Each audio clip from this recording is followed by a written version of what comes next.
Hello everyone, and this is BioPhoenix here, and welcome back to Games I Wish Got Fan Translated, Part 10. Or if I wanted to be all cool about it, I would call it Part X, but nah, I'll just say Part 10. So yes, I'm sure you all know the drill by now, but of course I just gotta repeat it in case there's any newcomers watching this.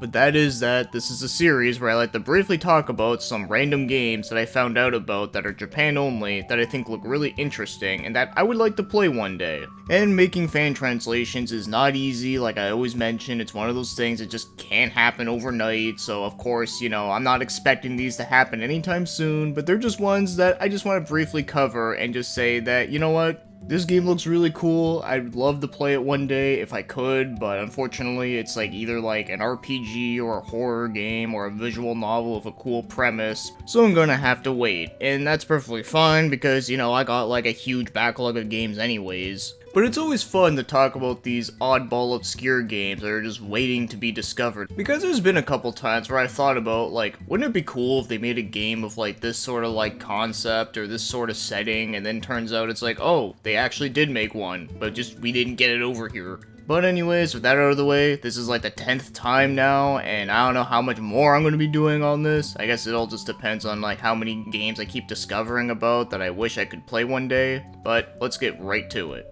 Alright, so the first one we're going to be talking about here is, yes, no surprise, it's a game on the PlayStation 1, and it happens to be Hiroyuki, The Reportage Beyond the Sea. So this is a perfect example of a game that I'm just kind of surprised that it existed in the year 1999, because there's actually a lot of games that play very similar to this nowadays that are very popular. And that's because this is like a survival island RPG with a lot of like construction simulation aspects to it. Yeah, sound familiar? Yeah, you know exactly what games I'm talking about, but of course, this did it way before any of those. But unlike the ones that you're familiar with, this one actually does have multiple endings to the game, so it's not just like a game where it just never ends. So there's a lot more story elements to it, there's like some characters you can add into your party, and there's many different things that you can craft within the game. So, you know, you can make like stoves, you can make like, you know, like houses for shelter or like anything like that. The game seems pretty in depth with not only with like the amount of things you can create, but it also has a lot of management stuff that you gotta look out for as well, like food, water, and like the time. And yeah, normally I'm not a fan of time limits, but for a game like this, I'd be willing to try it, for that at least does seem like a very interesting premise. So yeah, that's all I gotta say on that one. It's a very impressive looking game, I will say.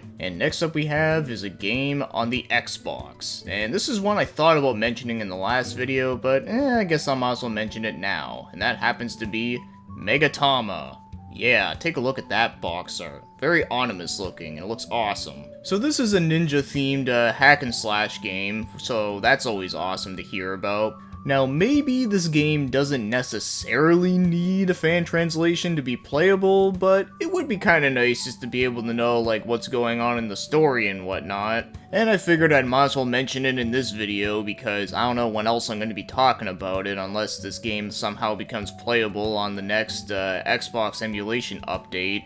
But in case you haven't heard about this game before, then, well, now you know about it, and hopefully it looks cool to you, and now you have something to look forward to. And next up we have is yet another PS1 game, and that happens to be Robin Lloyd no Daibuken. So it's an adventure game where you get to play as this like detective guy who wears like all red, and apparently he also does like a lot of like treasure hunting as well. And the game was developed by Gust, which is kinda interesting given that they don't really make games like this anymore. And I have to say, the game's graphics are really nice for PS1 standards, for that all like the character models look pretty clean and smooth. Also, I find that the art style in this game sorta reminds me of the game Tail Concerto, but if everyone looked like humans instead of anamorphic things. But yeah, given that this is like an adventure game, and from what little I read about this game, this is one of those games where you have to do like certain things to like progress through the story, which of course is really hard to figure out when you can't read anything, so because of that, playing it right now is a little difficult, but I do think it does look pretty interesting, and it might have some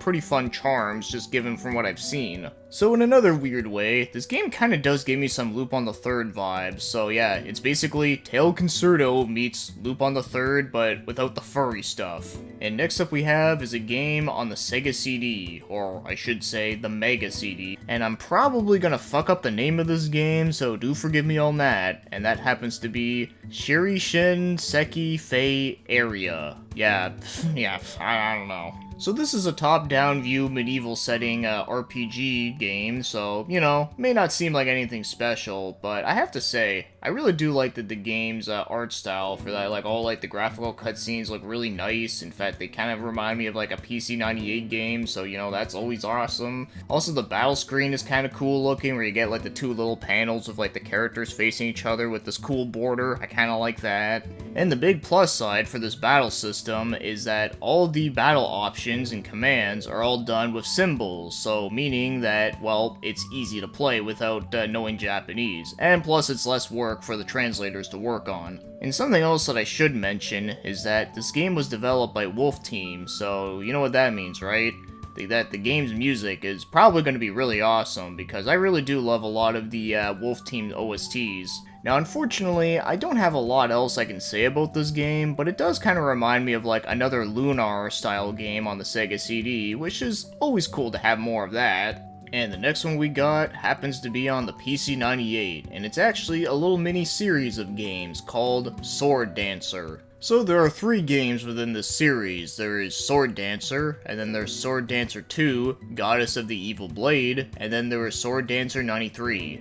Now, the first 2 are action RPGs, while the last one, it happens to be a fighting game that also happens to have a board game mode in it, which is kinda funny. And Sword Dancer 93 is the only one that I actually did play before, and I can say it's kind of an amusing game. I think it's at least a little better than a lot of the other, like, shitty hentai fighting games I played in the past. But yeah, as for the action RPGs though, they actually look pretty interesting for that. They have like, you know, like a top-down view, but then once you get into battles, it then switches to like a side-scrolling view where it looks like a fighting game. So I think that's a pretty cool idea for an action RPG. And they all have some really nice graphics, which, you know, no surprise, I fucking love the graphics for PC-98 games, but I will say, the second game has nicer sprites for that, like, has a lot more, like, detail put into them, which I really like, and also, I've heard that this game is actually a lot easier to emulate, where the first game apparently only works on, like, one emulator, and it's, like, kinda janky.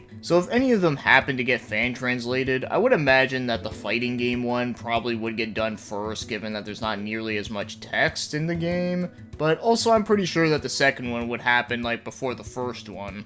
And I would be perfectly cool with either one, but yeah, definitely a really interesting looking action RPG for sure. And next up is a pretty weird one that kind of fascinated me, and that happens to be Addy no Okarumono to Maz from Addy. Maz. When I first read that, the first thing that came to my mind was Total Recall when Arnold was like, "I don't even know anything about Maz!" So yeah, this is one game that was actually developed and published by Sony themselves, and they kept it all to themselves in Japan. So this is an adventure puzzle game where you get to play as this little girl where she uses like this like weird like Da Vinci Code type contraption, trying to do some puzzles with it, and I don't know, the game just looks really fascinating to me for that. One, the graphics are really nice looking. I really love the art style, and like also the setting is really cool because it kind of looks like 1930s America or something. And there are some really nice rendered backgrounds in this game as well, which is always a big plus for me. Also, from what I've heard of the music of this game, it's also really damn good as well, so I can definitely recommend the music if you are curious about it, for that it has some really nice vibes going on.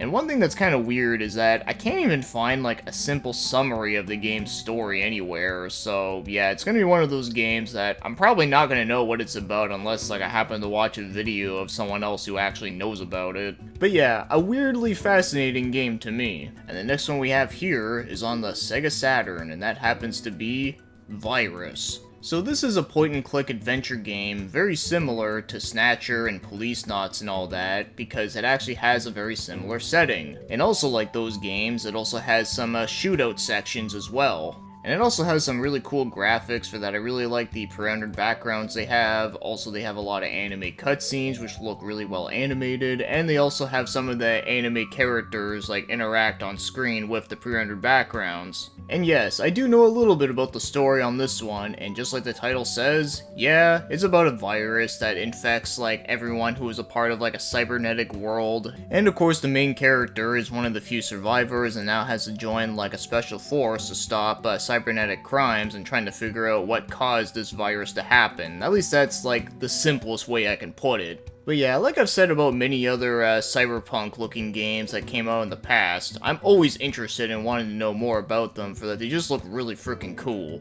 Plus, the game was made by Hudson Soft, which I thought was kinda interesting, since they never really made much games like this, at least not ones I can think of off the top of my head.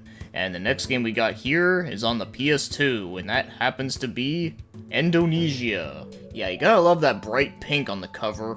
So yeah, this is yet another oddball, quirky game, but there's a lot of very interesting stuff about this game. In fact, there's actually quite a lot, and I probably won't be able to cover everything, but I'll go over the basics and say that some of the same people that worked on the game Moon RPG, or, you know, what it got remastered as over here was Moon RPG Remix, actually worked on this game as well, and it has a very similar art style to it. And in fact, the gameplay in general does kind of remind me of it, where that you're just like some caveman guy and you gotta interact with like many random things. And also, just like Moon, there is a day and night transition, and there's like many different things you can interact with depending on if it's daytime or nighttime. And I have heard that there was someone who was going to be working on a fan translation of the game, but I don't know if it's still like active or not, because this was a couple years ago, so I can't say for sure, but I have a feeling that this is a game that could possibly get an official translation like outside of Japan for like a remaster, mainly because of the fact that Moon got one, and because this is a very similar game and it has some of the same developers behind it, there's a chance. And the next one is also kind of a weird one, and that happens to be, well, the name is kind of long and it's a little hard to pronounce, but I did translate the name of the game, and that happens to be Operation at a Police Department Mission File Clown Murder Case. Yeah, that's a great title. Can't say it's super accurate, but I can at least say it does make sense what this game's about, because yes, this is a game about a circus that comes to a town, and then one of the clowns there ends up getting murdered, and you have to solve the crime. But the one thing that I thought was pretty interesting with the game is that it actually came out originally for the PC-88 and the Sharp 68,000, and then later it had a remake, and that was for the Sega Saturn, the PS1, and PC. So I can already tell you right off the bat, if you hate clowns, you will not like this game at all. And besides, I'm pretty sure anyone who's afraid of clowns would be like, yeah, I'm pretty sure that clown was probably more evil than the guy that killed him. But, you know, all jokes aside though, I mean, yeah, this is a very, like, odd looking, like, visual novel slash point and click and detective game for that. You know, it's not very often you see a game with this sort of concept, and, you know, I do kind of like the background graphics. For that, it uses some pre-rendered backgrounds, and there's some pretty cool looking architecture in the background, given that this game takes place in Europe, and all the characters are drawn, which is nice, but I can't help but think that some of them do look a little bit on the creepier side. But that's maybe has to do with the fact that, you know, this game has to do with clowns, and, you know, and if one of these people actually killed a clown, well, they probably would have no doubt killing me too. So yeah, I don't have a lot else to say about this creepy weird one, but yeah, it's one that I figured I'd mention because, I mean, do you know anyone else who's talking about this damn game? Probably not. And finally, for the final game I'm going to be talking about in part 10, happens to be Ling Rise on the PS1. Yeah, Ling Rise. Yeah, not the greatest name in the world, but I mean, hey, at least it's short. So this one is really cool for a few reasons. It's an action platformer that looks very similar to Crash Bandicoot, which is really cool. And 2, it actually has a couple RPG elements, which I thought was pretty interesting for a game like this. And 3, the way how you attack things is kind of unique, for that you actually attack with these little like fairy things, and you can actually get newer ones and switch between them. And I have played a little bit of this game before, for that I did wanted to review the game, but unfortunately I had to scrap it because it's one of those games where it's really hard to figure out where you're going. Mainly due to the fact that you have to like talk to random people and like trigger events in order to like progress through the story, so yeah, it's a little tricky to figure out that type of stuff, especially when there's no guides or walkthroughs online. But from the little bit I did play of it though, I was actually kind of liking the game, and I do like the game's art style. I think it looks really cool looking, and the game has a lot of nice bright colors. And you really just don't see a lot of action platformers with like RPG elements within it, so I'm always welcome to see more of that, especially one that came out at a time when I didn't really think there was really any at all. So yeah, if Crash Bandicoot had some RPG elements, then yeah, this is the game to get. And that'll take us to the end of Games I Wish Got Fan Translated, Part 10. So as I always say at the end of these videos, what are some games that I haven't talked about yet in this whole series that you know about that you think are really cool and interesting and worth talking about? And as for any of the games that were mentioned today, what do you think about any of them? Do you think any of them look like something you would play? Or have you actually heard of one of these games before and you can actually tell me a little bit more about them? Because I would like to hear that. So with that being said, thanks for watching and commenting, and have yourselves a great day.